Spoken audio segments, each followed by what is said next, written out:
welcome to Hope Ignited Talk Show. We're so very excited to be before you. I'm your girl, Brigitte Brown Jackson, and I'm going to toss it over to C. Morgan. C. Morgan. Hey, everyone. Thanks for coming and talking with us. And we're going to talk today about self-awareness, but I have everyone introduce themselves. Val and Brigitte, go ahead and start off, Val. Hello, everybody. I'm Coach Val. I am a mindset coach. So if you're getting stuck in places, I'm your great call. Hey, Welcome. I'm Brigitte Brown. Hey, Val. Sorry about that. I'm Brigitte Brown Jackson. I am a behavioral wealth strategist. I love talking all things behavior, and I can't wait for this topic today. C. Morgan, what we talking about? We are talking about self-awareness today, which we all need to have at some point in time in our lives, even though we don't want to actually, like we were talking about earlier, don't actually always want to own up to it a lot of times. When we see it, it's like, oh, now we are aware of it. Now we have to do better. We have to move forward in what we're doing. But one thing I want to talk about too is like, what is self-awareness? What do you see it as with someone becoming self-aware of what's going on for themselves and to actually improve? What do you see it as, Val? Well, to be quite honest, and just in my experience, I really, it's about knowing self or even coming to terms with who you are, but not just who you are, learning about how you show up to others. Mm-hmm. That's a heightened level of self-awareness to me, because we often think people see us the way that we see ourselves, right. And that's not always true. So self-awareness definitely helps you to bridge that gap and bring that together, and it improves relationships. Oh, definitely the relationship part. All right, Brigitte. Yeah, I agree with Val. I think a lot of people misunderstand it and just saying just the knowing and having the awareness part. But as we were talking about, we're going to get into that out part. I don't know about you all, but when I was a kid, my uncles and my aunties were close to my age. And so one of my uncles would play with me all the time, and they would pull my Achilles heel, like playing. And that stuff hurt. That's how this is, having this conversation, because sometimes you have to say, ouch, because when you're aware of it, you have to do something with that. You can never go back to your same state. And so I would say not just being aware is that you're expanding, you're moving, you're broadening, and it's not just about you. Your self-awareness is how you interact with other people. Again, as Val said, how other people see you, and again, your role in the world, but definitely through your eyes. You got to be strong in it. I won't go deep in it, but I was watching a video early this morning about Maslow and his hierarchy. And, it's not just the levels that we know now. There were 3 more levels that was added. And so that's a whole different level of awareness. So I ain't gonna get into the psychology part. Seymour, take it, because I'll geek out. And I agree with both of you. You guys hit on some intricate parts, and the best one that sticks out the most is knowing ourselves. It's like self-awareness, like you said, we have to acknowledge what is going on with us becoming aware. And the biggest thing is coming from the outside looking in. A lot of times it does deal with us and our root of what's going on. But the self-awareness comes from other people, comes from your environment, your past, your present, and what you think of the future is going to be. Be aware of those things so you can improve some of those. And a comment, I like that what you said earlier, Val, when we were how we come to situations. You spoke about relationships, and relationships we have, it can be anything with the word ship in it. Is a relationship, is your friendship, your partnership in business, your intimate relationships that you have with people, marriage, anything that anytime we engage with somebody, it's some type of relationship where it's distance or close. And some of that thing is, you said, it's how we respond especially if emotions start to rise. A lot of times we respond in a way you spoke about our experiences rather than on to the current situation for that. Talk about that more when you were speaking about that, because I think that is intricate and it's a great point. Oh, absolutely. And, I'm a transparent person, so I don't mind using my marriage as one of the examples for that. And, I quickly learned that, and I'm so glad that I had the experience of learning the personality styles, because it made a huge difference. And we often, like I said, communicate with people and expect people to communicate with us the way we are. Right. And we have to flip that script. We have to, and you once you become self-aware, though, you do take a pause. And once you become knowledgeable, not just of your own styles, but the styles of others, you know how to make the adjustments that you need to make in those communications so that you can actually get the outcome that you want. I often found that my husband and I, we would end up in an argument talking about, but agreeing on the same thing, but we said it different. And so we're sitting here and I said, why does it sound like we're saying the same thing, but we have a problem with the way the other person said it? But now that we know each other, you know, from the sense of the awareness piece, and not just know each other, but we know ourselves now too in a better way. And so we make the necessary adjustments. So I know from my husband, if he's, you know, when he was asking me a whole bunch of questions, I thought that it was annoying and I thought he didn't trust me. And I'm like, why do you ask me so many? You know, I felt like he was bursting my bubble. Interrogating, you know? As they say. Exactly. But now that I know what he needs needs the details in situations in order to make a decision about something that's going to be comfortable for him. Right. So now I know when I'm bringing something to him, I need to have a certain level of details so that he can be comfortable with the situation. Otherwise, he's just going to look at me. And I also know that I can't go to my husband with too much energy. You know, if my energy is on 100, I definitely have to dial it back because he can't even hear me when I'm there. Like he it's too much for him. They block you out. Absolutely. So situational awareness and awareness of self is just so key, and it really can save relationships. It saved my marriage.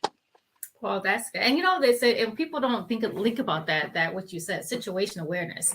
We will focus on us, but a lot of times where we don't stay on ourselves, we try to deflect what's going on in the current circumstance too. And at times, like you're saying, when we have to develop, where did that come from? Like, why are we really reacting this way before that? And it's something you were saying about the questions, how that annoys you. And that takes, the understanding that it took you, that it may annoy you, but it's helping the relationship overall. And that should be the end goal with it. What about you, Bridget? What's something that you dealt with when it comes to that? Look, I love it, Val. I want to go because y'all know I talk about this all the time. And so Val brought up the part about understanding our personalities. And so all three of us are different, right? Yes. And so, you know, we're talking about the DISC assessment. That's what most people call it. We call it the flight assessment. Too as well. And so we have the D, the I, the S, and the C. And so I'm an I from an I standpoint about these emotions, right? We all have them. Shared this on one of our last talk shows. People get hurt. Hurt is emotion. Yep. People get frustrated. Frustration is emotion. And so when we're aware, and no matter which personality style you have, which behavior tendency you show up in, is hurt, that means there's an expectation that's not being met. And so when Val was just talking just a moment ago, that just made me think of this. You know, when we're communicating, this is why we need to be very, very self-aware. We're going to communicate from our superpower, from the thing that we have. And so for me, I'm very inspirational, very optimistic. So I'm always going to come in and try to boost somebody up, right? Well, my husband is like, Val was saying, is that supportive type person. And so he's going to be, I'm going to be in the background and I'm going to help you. So we see things in a totally different manner. On my job, I had a very decisive type boss. And so I would get hurt at times because I had a certain expectation that wasn't being met. And I felt like I wasn't being able to be inspirational, right? And so I had to start being aware of that. There's nothing wrong with what that other person was trying to do. They're coming from their lens and I'm coming from my lens. And then frustration is just telling you that something is working. And so if we understand the motive behind the emotions, then we can. So I would say that being aware of where those feelings are coming from, and then not only do you help yourself, but in the process, then you're able to understand other people, communicate better with other people, and understand them. So I would just want to piggyback off what Val said, that when we get down to that nitty gritty, we would have a lot less issues and problems, whether on the job, whether in marriages, whether in business partnerships, whether in friendships, whether with your children. no matter what with your parents, no matter what those relationships, as you said earlier, Crystal, whatever that ship is, we can understand how to deal with them when we understand the motive of where those feelings come from and put them in perspective because we're self-aware. Right. And it hurts at times. And I'll say hurt, or it can be painful, or because at times we relive a chapter in our lives over and over again instead of rewriting a new one, in the sense of how to make that last chapter better. So those emotions, and we haven't healed from it completely or even been able to speak about it as something, and the expectation is expectations that we set on ourselves or others set on us. And that helps with self-awareness too, because we have to see, did we set that expectation or did someone else set it and we're trying to live up to the expectation when really that's not even who we are, who we're programmed to be, or where our gift and purpose lies. So it does become more emotional and frustrating, as you said, as we move into that self-awareness things and looking, some things that you can do to become self-aware is self-development, similar to what you're saying, Brigitte and both Val, in our behavior styles and how you show up, what's your why is how you act and doing things. When you do that, you have to begin to understand and mark it down. Sometimes when you're in a conversation with somebody, or just, which I see all the time, people driving when they have the road rage. Sometimes, don't let them turn the corner too slow. Will you turn already? I'm okay. You see that. Okay. And our lens is like, we have somewhere to go. Can you just move and drive correctly? We don't never necessarily think maybe that's a new driver. Maybe that's somebody who might be in pain right now or going through something. So the consideration comes in, and also the grace that comes through. Consider and give someone grace what they're doing at that times. And what that comes along with steps in the self-awareness part aspect too. When you learn to accept what's going on, especially the part you don't like, what's going on, and say, okay, yes, this is a part of me that I don't like. Especially when you hear somebody, and it's not the same person, or even a stranger saying, you do this quite often. It's really distasteful, or someone may dislike it, and you're, don't get defensive. That's the first thing that we want to do sometimes. But if you understand and develop yourself more, you can actually take the steps to be like, okay, you know what? You have that open mind. And we were talking about feelings before, that open mind, it lets us receive. It opens our doors too as we walk forward. So having that open mind, what are some things and the steps that you would suggest, taking the steps to become self-aware? Go ahead, Val. Well, when as you were speaking about that, I was really thinking about a situation at work. Okay. And typically, I can just say, I told you I'm going to be transparent. I had a really bad situation at work. Mm-hmm. And I'm not saying that the person's behavior was an acceptable behavior. It still was an unacceptable behavior, but I took it very personally. But when you become more self-aware, and you really have to take that pause, because becoming self-aware, like you said, it can even be a painful process because you start to unpeel some layers. Oh, yeah. Right? When you take it seriously, because my step, when I really stepped into it seriously, I ended up having to go to counseling because it unpeeled some layers that I had to face and be able to overcome, because I always believe that you can't overcome something, or they say put the past behind you. Well, you have to put it in front of you and know what's there first before you can put it behind you. Correct. Right? You have to face what that is. And so in this particular situation, I kept getting my feelings hurt because of how this person was behaving with me. But going through the self-awareness journey, I learned, really taking it seriously, because you have to unpeel, you have to master yourself. Yes. And when you do that, you can make adjustments when you start to learn. That's the beauty of even learning the other styles too, is seeing what that person is and how you can better engage. Because like we talked earlier, when we know better, we need to do better. Oh, yeah. So we have to take the high road in that situation. If you really want things to change, the thing is going to be, how bad do you want it? So, and we have that capability through the self-awareness lens. And that's exactly what I did in this situation. I started communicating with that person, not how I, like to be communicated with, but how I saw them. Through studying the DISC, the flight assessment, I knew their style. And so with them based on that. And it actually over time created a much better relationship. I mean, much better. It flipped seriously 180. It really flipped. And even with my marriage, when a person knows that you're seems like you understand them, it makes a difference. It makes a difference. And when your behavior changes too because of your self-awareness, the people around you behavior is going to change too because they're going to recognize that in you. And they do. And that's important too. We're not saying always cater to that other person's behavior or language. It just amplifies the communication and understanding that one can have, completely. And I think the biggest thing is, how we say too, when you give too much energy, especially when it's the aggression or the anger, you can't match that energy. You have to do the opposite. You have to stay calm if possible, or if it's not possible, then you both need to just take a pause, when it comes, as we're talking about marriages and relationships.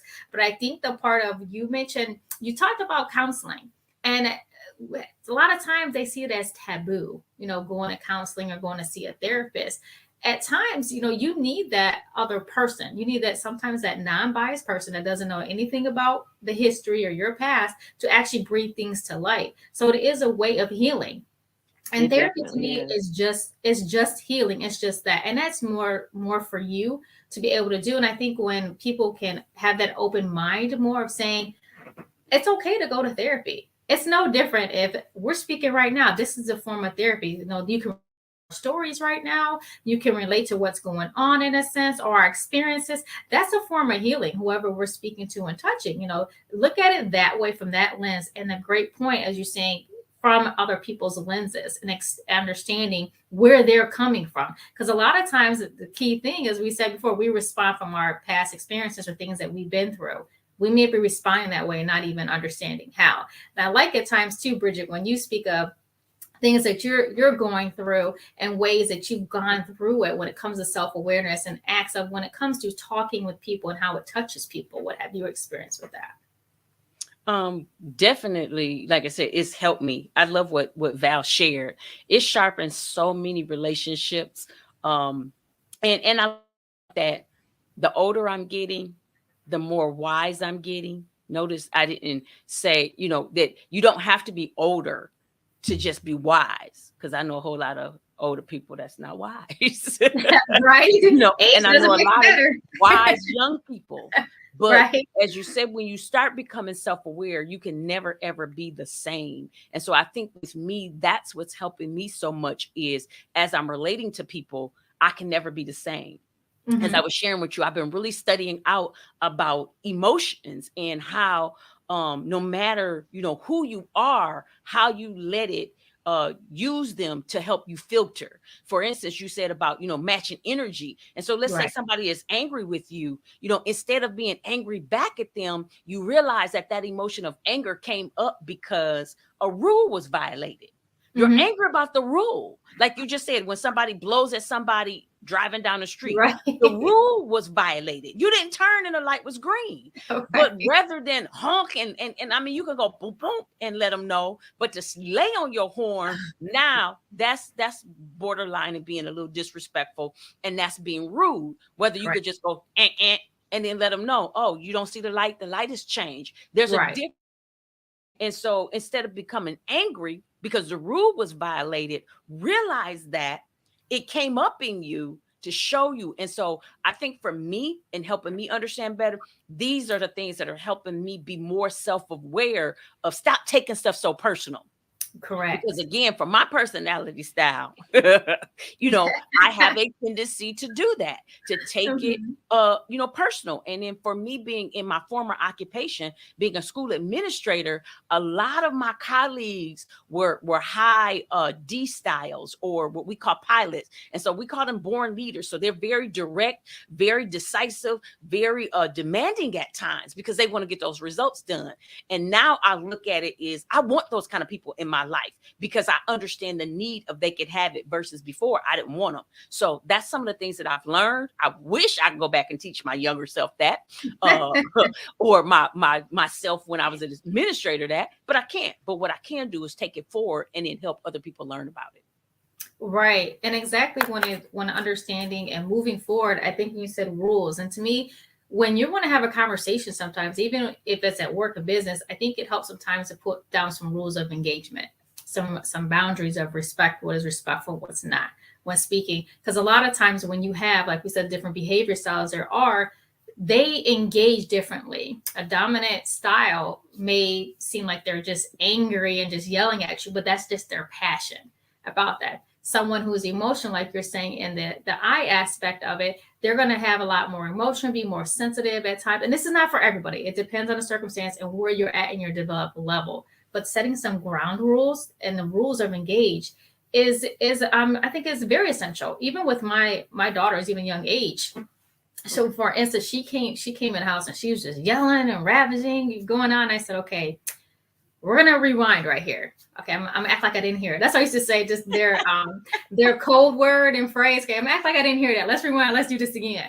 Okay. She's like, well, and a key thing was when I did that, I didn't respond, say, hey, don't come here yelling at me, disrespecting me. I just said that, it's a keyword phrase. Okay, I'm gonna act like I didn't hear that. It made her stop for a moment and say, okay, I'm not yelling at you disrespect. I'm just yelling because I'm mad right now.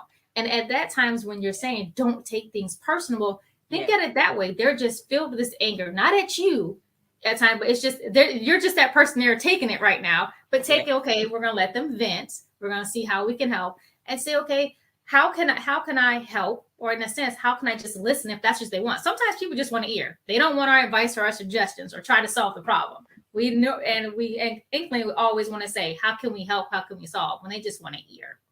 And we need to ask that question sometimes too.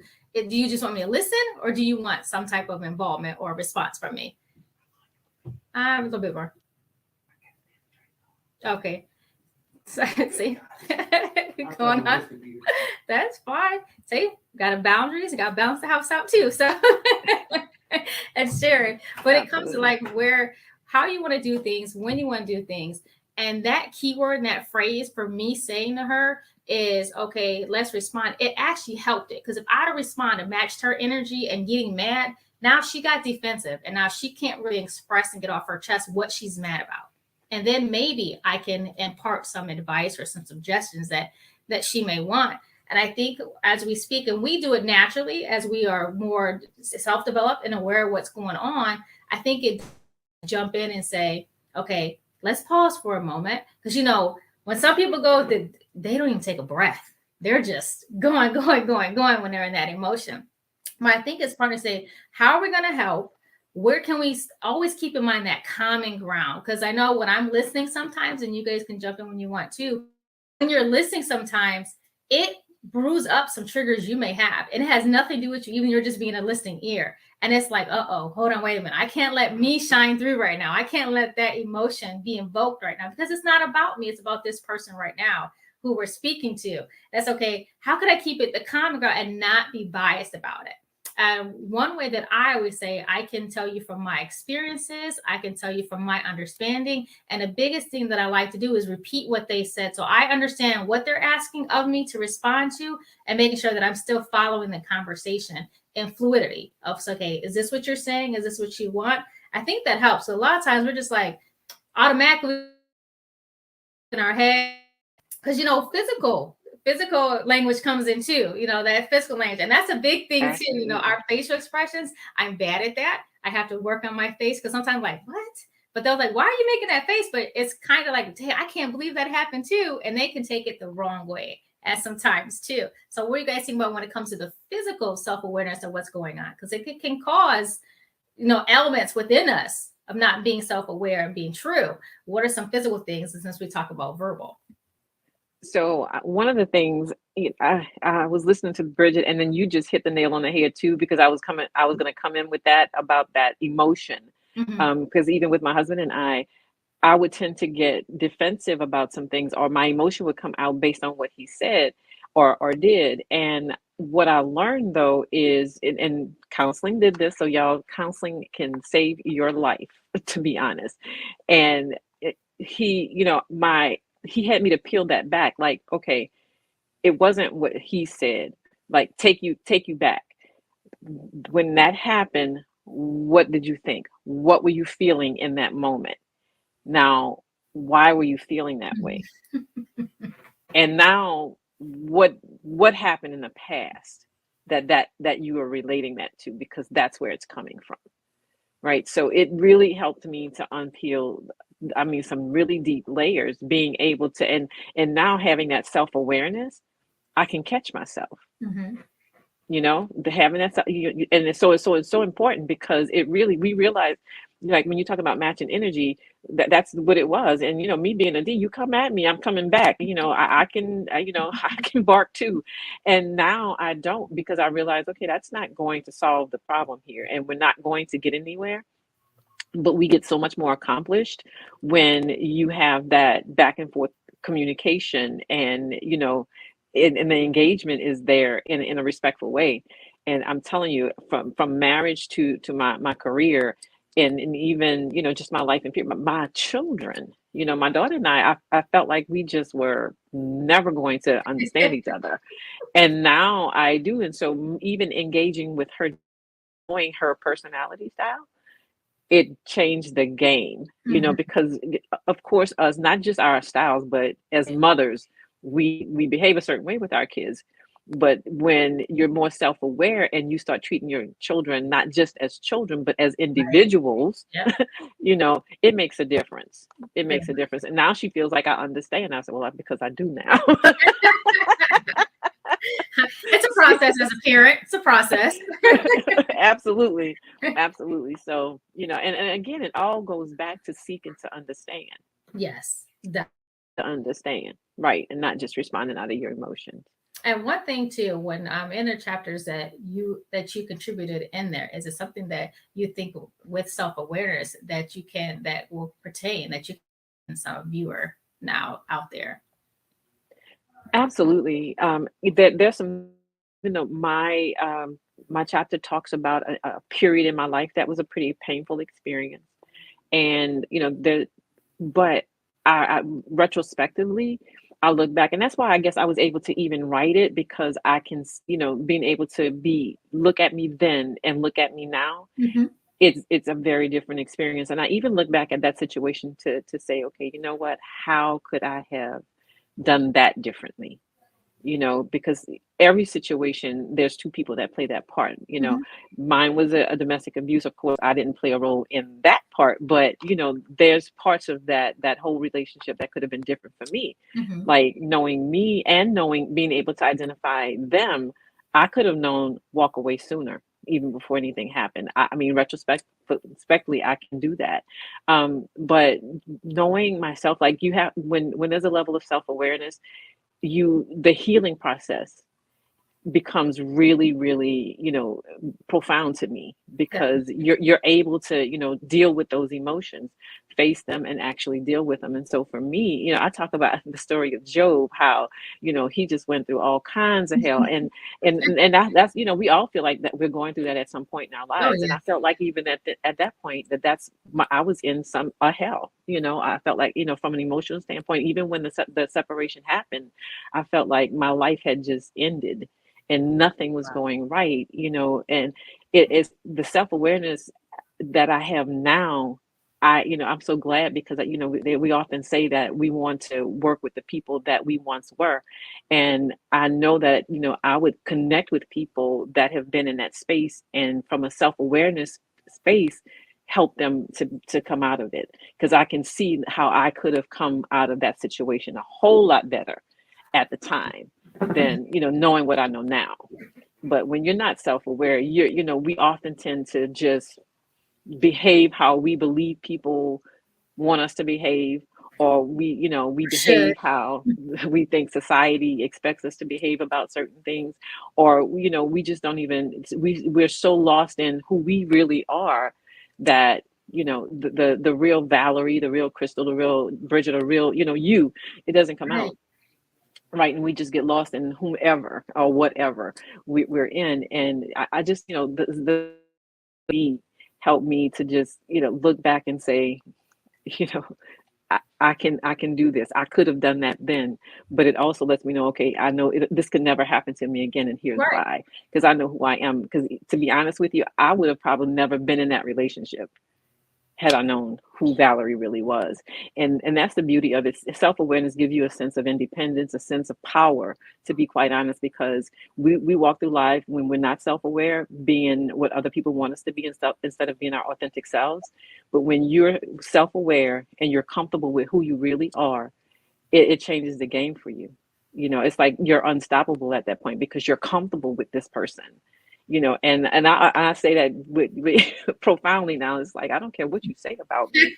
I know who I am. All You right. know, I know who I am, and that's what I walk in. You know, so and my great grandmother always had this saying. You know, something about the lie, bury the liar, or something like that. Whatever that saying is. Some, and I know that's dated way back. But you know, so my thing is, you know, the authenticity is the thing for me, to be Mhm. able to really be who I really am and not who people say you are. Because it doesn't matter what it doesn't matter. We have to get to a point where it doesn't matter what people say, or the one who's talking about sayings, you know, who people think they are. Let them think that's who you are. You know who you are. But their relevance and their expectations of us shouldn't have no bearing on us, because we will start to behave what people say we are, and taking some things in. And how you're saying that domestic violence part of your life, for that a lot of times when we're in it, we can always see through the fog when we're in it. And that's why a good thing, like you're saying, counseling or therapy or speaking to somebody can help pull you out sooner than if we're thinking, oh, we can do it on our own. There's a point where you have to be self-aware and accept, I'm not able to do this on my own, and it's okay. I can get some help to help me through this, to give me my power back that I've involuntarily released or voluntarily unintentionally. I go some of that too. All right, Brigitte, your part of the chapter when it comes to self-aware, which your beginning, your intro.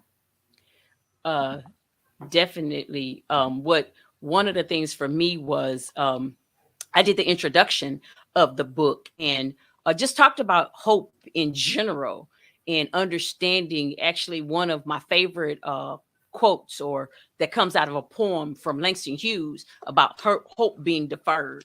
The scripture, you know, about hope. You know, if we don't have hope, we don't have anything at all. And so no matter, as Val said, no matter which one of the chapters in the book that you're reading, all of them will hit you at some point because they resonate. You might not have that same particular thing. So maybe people didn't go through what Val went through with domestic violence, but you understand when you were pushed up against the wall and made to feel like you weren't yourself. Mm-hmm. And so I love, just wrapping it all up and just kind of shared that. Again, my introduction shared about my niece that I lost in the process of this book. We were writing the book and she passed away, and it just took the breath out of me. But I was able to get it back after I started looking at things from a certain standpoint, because she had so much hope in her ability to be able to be healed. And I questioned God, and I was like, but you didn't heal her, God. But it was her tenacity that she had, her resilience, her zeal for just not life, but her zeal for God. And so share that and talk about that, because that's another amazing part of hope. What do we do when we can't change what's happening and what's going on? How do we respond? How do we show up? How do we present ourselves? That's what I kind of talk about in the first couple of pages of introduction. Yeah. Then for mine, it's the flourishing in your fire. And it has all these elements. And we speak about the hope, self-authenticity, self-awareness. When you feel like giving up, it's like, where does your fire go when you do it? Our fire may dim. Don't let it go out. But if it starts to go out, as they say, you smother the fire, there's ways to bring it back up. As you're out camping, what do? You add more wood, you add more lighter fluid, you add more elements. And that's what we're saying when it comes into self-awareness and the hope. We have to add some more elements to keep us going to that time when we feel that we're not who we are. When we realize it, we're not acting as we normally, quote unquote, would act, our norm. Not whatever else thinks we should be, but how we are. And that comes with the feelings and emotions that we spoke about too. Those feelings, emotions, they take part in how we show up and how we act and how we behave, how we speak, and even how we walk, how we dress. Those are all elements that make us smile and make us feel good about it. Some people love the earth elements, the sunshine that ray of sunshine, or just, you know how you just look up in the sky at times and you say, hey, that cloud looks like da da da da da, or you see a rainbow. These are all elements and things that bring together that what drives you, what motivates you to be yourself, your true transparent self. What are some things? And those are things to take away, you know, from this too today of who are you? What makes you you truly and holistically? Like we said, the book is about holistically, and it gives parts of lives that may relate to you, may not, more or less. If I relate to somebody else, you might know. And share that too. Share that with them, because it's all those chapters and all the ladies that we are enclosed as a group. It is to instill hope and see what can we do, but enlighten you and move you forward with self-authenticity. Who are you? That's the most important thing. Don't give that freedom or price away, because it's really priceless. We have to keep it within ourselves. No one can buy us ourselves. And that's through our hope, our spirit, our power, and things that Val and Brigitte have both even spoke about today. Yeah. So Val, you want to close us out and wrap up with the last words? Yeah, and you know what? I was thinking about, you know, the whole hope thing. Some people say, well, you know what? I can get that, like Crystal just said, you can get that for somebody else. Maybe somebody else needs that. Quite honest, we all do. And the reason I say that, you may not even have to have gone through a difficult time, but hope is in all of us, no matter what we're dealing with. You know, you may hope that your kids, you become, professionals and successful and things. So you have hope for every area of your life, even when you think that you're not hoping. Whenever you thought like, okay, I want a better future, I want a better life. That's all a part of hoping, right? So definitely, we all need hope. We all have something that we're hoping for.